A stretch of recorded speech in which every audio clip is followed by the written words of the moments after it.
இந்தியாவில் கணினி கல்வியில் புரட்சியை ஏற்படுத்திய ஷிவ் நாடாருக்கு பாரத ரத்னா விருது வழங்க வேண்டும் என தமிழ்நாடு நாடார் சங்க தலைவர் முத்து ரமேஷ் நாடார் கோரிக்கை விடுத்துள்ளார்.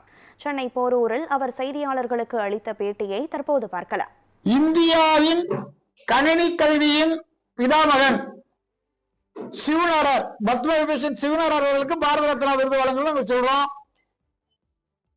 சிவநாடார்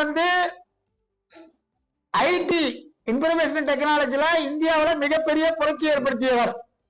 HCCL என்கின்ற கம்பெனியை உருவாக்கி கிட்டத்தட்ட 1.5 லட்சம் பேருக்கு வேலை வாய்ப்பு வழங்கியுள்ளார். அது மட்டும் இல்லாம 1977 காலகட்டங்கள்ல IBM என்கின்ற உலகின் மிகப்பெரிய இன்ஃபர்மேஷன் டெக்னாலஜி கம்பெனி இந்தியாவில் கணினி கல்வியை கற்றவர்கள் யாரும் இல்லை, அதனால இங்க நம்ம கம்பெனி நடத்த முடியாதுன்னு சொல்லி இந்தியாவை விட்டு வெளியேறியது.